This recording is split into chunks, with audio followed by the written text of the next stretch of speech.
Namaku Ryan, mahasiswa semester akhir yang baru aja pindah ke rumah kos baru di daerah pinggiran Bogor. Jujur aja, aku nggak terlalu pilih-pilih soal tempat tinggal. Yang penting deket dari kampus, murah, dan ada dapur buat masak mie instan tengah malam. Nah, rumah kos ini termasuk yang paling murah dari semua pilihan yang aku lihat. Bentuk bangunannya sih tua, cat tembok udah mulai pudar, dan ada beberapa bagian yang lumutan. Tapi pemilik kos bilang, rumah ini sempat kosong selama 3 tahun. Sebelum akhirnya disewakan lagi. Katanya sih, nggak ada yang betah lama-lama tinggal. Di sini, waktu pertama kali masuk, suasananya langsung bikin merinding. Bukan karena horor, tapi lebih ke hening banget. Kayak rumah kosong yang udah lama nggak ada orang. Dinding-dindingnya berdebu, dan tiap langkah kaki kayak menggema. Tapi aku pikir ya udahlah, daripada ribet nyari lagi, mendingan langsung ditempati aja. Aku mulai beresin barang, bersihin kamar, sapu-sapu lantai, beresin lemari, dan nyapu bagian belakang yang mirip gudang kecil. Gudang itu ukurannya sekitar 1,5 meter kali 2 meter. Di dalamnya banyak tumpukan kardus dan rak kayu berjamur. Disitulah aku nemuin sesuatu yang aneh. Awalnya, aku lagi nyapu di sudut gudang, terus nggak sengaja nyenggol tumpukan kain lusuh. Pas aku angkat, ternyata di bawahnya ada boneka. Aneh. Bukan kayak boneka biasa yang lucu atau imut. Boneka ini ukurannya sekitar 0,5 meter, dengan rambut panjang kayak benang wol kusut. Matanya bulat, tapi bukan dari kaca, lebih kayak bola kayu dicat hitam. Mulutnya dijahit ropet-ropet pakai benang hitam. Dan yang paling bikin bulu kuduk berdiri, leher boneka itu dililit benang merah tebal yang diikat kayak simpul. Mati, aku pegang boneka itu. Niatnya mau buang ke tong sampah. Tapi waktu tanganku nyentuh badannya, tiba-tiba lampu kamar yang udah aku nyalain sebelumnya kedap-kedip sendiri. Aku sempat kaget. Kupikir listrik rumah lagi bermasalah. Tapi waktu aku periksa ke kamar, lampu udah nyala normal lagi. Aku balik ke gudang. Bonekanya masih di tangan. Entah kenapa, ada rasa nggak enak waktu lihat matanya. Tatapan boneka itu kayak hidup, kayak ngikutin aku. Tapi aku tetap bawa boneka itu ke kamar dan naruh di atas meja. Ya, mungkin aku salah. Harusnya langsung buang aja. Tapi saat itu aku cuma mikir, mungkin ini boneka bekas. Dan kalau dijual ke pasar loak, bisa dapat duit. Mahasiswa kan, 1.000-2.000 juga berharga. Malam pertama aku tidur di kamar itu, semua berjalan biasa aja. Sampai sekitar jam 2 pagi, aku kebangun karena kedinginan. AC kamar, padahal nggak aku nyalain. Tapi hawa dingin itu berasa banget, menusuk. Aku coba tarik selimut. Dan waktu aku balik badan, aku ngelihat bayangan hitam berdiri di pojok kamar. Benar-benar bikin aku nggak bisa gerak. Aku ngucek mata, dan waktu aku lihat lagi, bayangan itu hilang. Aku langsung nyalain lampu, dan nyari sumber bayangan tadi. Tapi nggak ada apa-apa. Boneka itu masih duduk di atas meja. Tapi posisinya berubah. Yang awalnya menghadap ke jendela, sekarang ngadep ke arah kasur. Seolah-olah ngeliatin aku tidur. Aku mikir, mungkin cuma halusinasi karena kecapekan beres-beres seharian. Tapi malam berikutnya, kejadian aneh makin sering. Setiap jam 2 pagi, aku selalu kebangun karena suara bisikan atau suara seperti tangisan pelan. Suara itu samar, kayak suara anak kecil lagi nangis dari dalam lemari. Aku sempat coba cuekin, tapi malam keempat, aku benar-benar ngerasa takut. Aku mimpi aneh.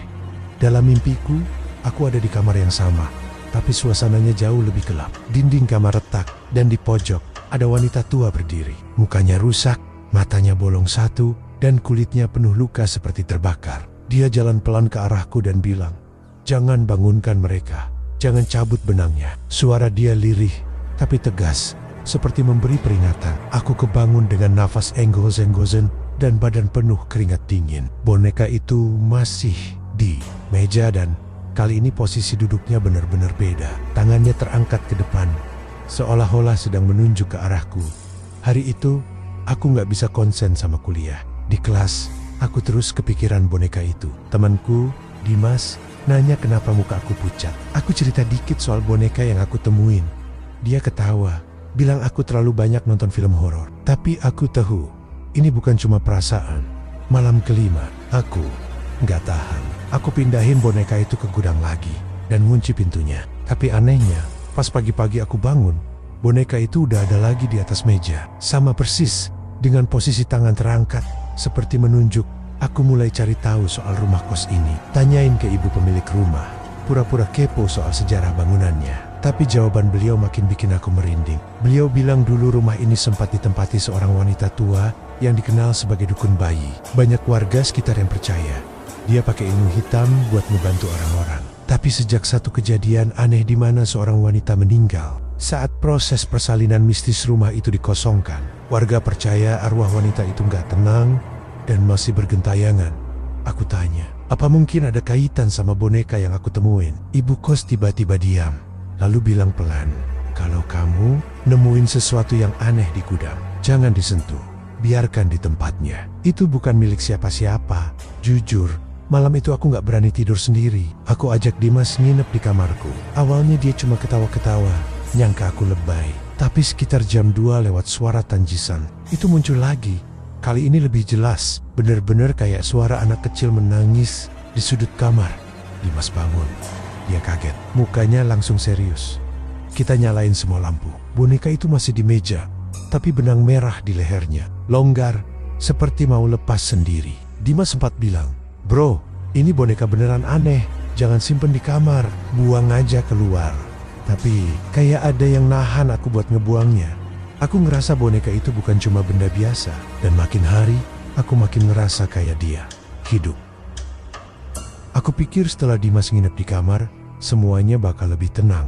Tapi ternyata malah sebaliknya. Setelah malam itu, gangguan makin sering. Suara tangisan udah bukan cuma di jam 2 pagi. Kadang-kadang, siang hari pun aku bisa dengar suara orang berbisik di dalam kamar, padahal nggak ada siapa-siapa. Bahkan pernah sekali, pas aku lagi ngaca di kamar mandi, aku lihat sosok cewek lewat di belakangku. Tapi pas aku nengok, nggak ada siapa-siapa.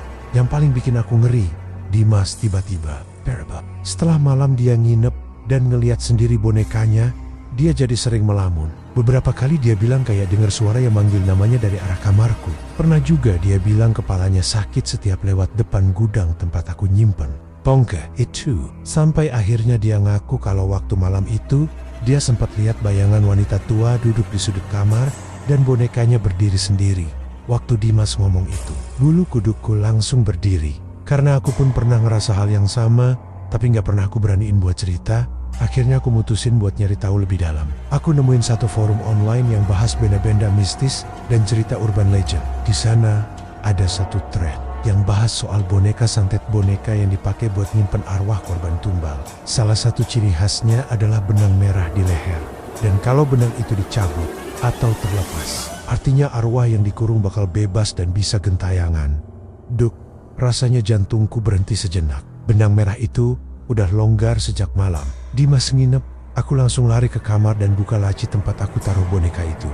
Tapi bonekanya nggak ada. Aku bongkar seluruh laci, nggak ada. Bahkan di gudang pun nggak ada. Aku panik, langsung hubungi Dimas buat bantuin cari. Malam itu kita berdua nyisir seluruh sudut rumah, di dapur, di kamar mandi, bahkan sampai ke atap. Tapi bonekanya benar-benar hilang. Sampai akhirnya jam 2 malam kita dengar suara pintu gudang kebuka sendiri. Pas kita samperin, lampu mati, gelap total. Suara tangisan kecil mulai terdengar lagi. Tangisan itu makin lama makin jelas. Helen menyayat, kayak suara anak kecil yang kesepian. Dimas nyalain senter dari HP.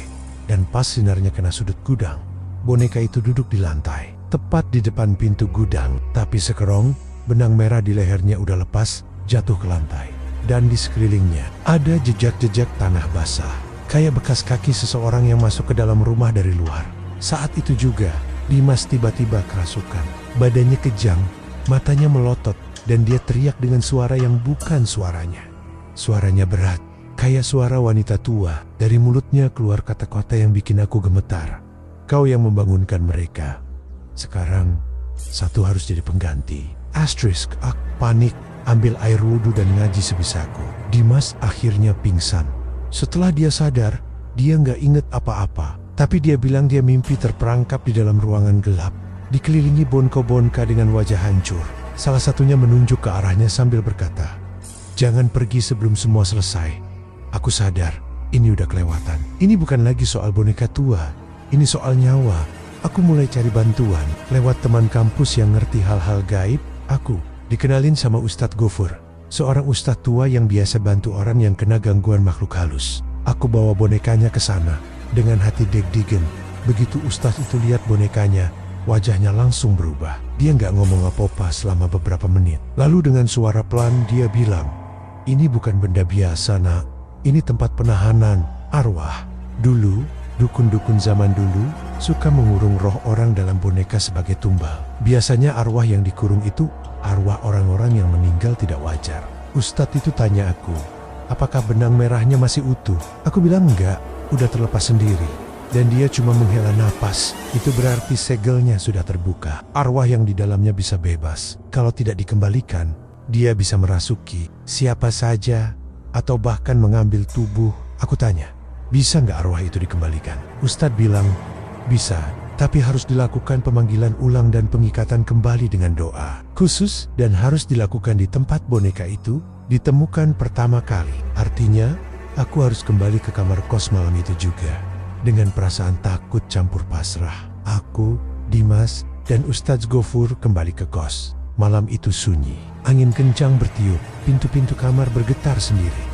Ustadz mulai doa-doa dan membakar kemenyan. Boneka itu ditaruh di tengah kamar. Suasana tiba-tiba jadi dingin banget, bahkan lebih dingin dari malam-malam sebelumnya. Lampu kamar padam. Dari bayangan, aku ngelihat sosok wanita tua berdiri di sudut ruangan. Dia muncul perlahan, wajahnya penuh luka, kulitnya mengelupas, dan dia menatap ke arahku dengan mata kosong. Suaranya pelan, seperti bisikan di telinga.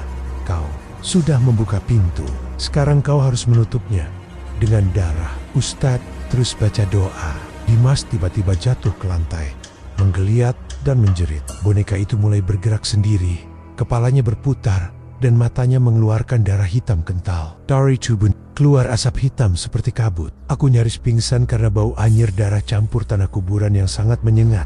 Ustadz Gofur ambil benang merah baru dan mulai mengikat leher boneka itu sambil membaca doa. Sosok wanita tua itu menjerit keras.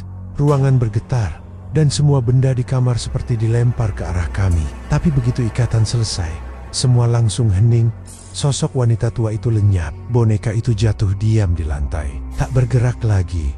Ustadz bilang, arwah itu sudah dikurung kembali, tapi dia kasih peringatan. Jangan pernah simpan boneka ini. Harus dikubur di tanah kosong, jauh dari pemukiman, dan tidak boleh disentuh orang lain. Kami bertiga pergi ke hutan kecil di belakang kampus malam itu juga, dan mengubur bonekanya di bawah pohon beringin tua. Aku berdoa dalam hati semoga enggak ada lagi yang nemuin benda itu. Setelah kejadian itu, hidupku perlahan kembali normal. Tapi setiap jam 2 pagi, aku masih sering kebangun. Bukan karena suara, tapi karena rasa dingin aneh yang tiba-tiba muncul, seolah-olah ada yang datang menatapku dari sudut gelap kamar. Tapi aku selalu tutup mata rapat-rapat. Pura-pura nggak tahu, pura-pura nggak dengar. Karena aku tahu, kalau aku menanggapi, pintu itu bisa terbuka lagi.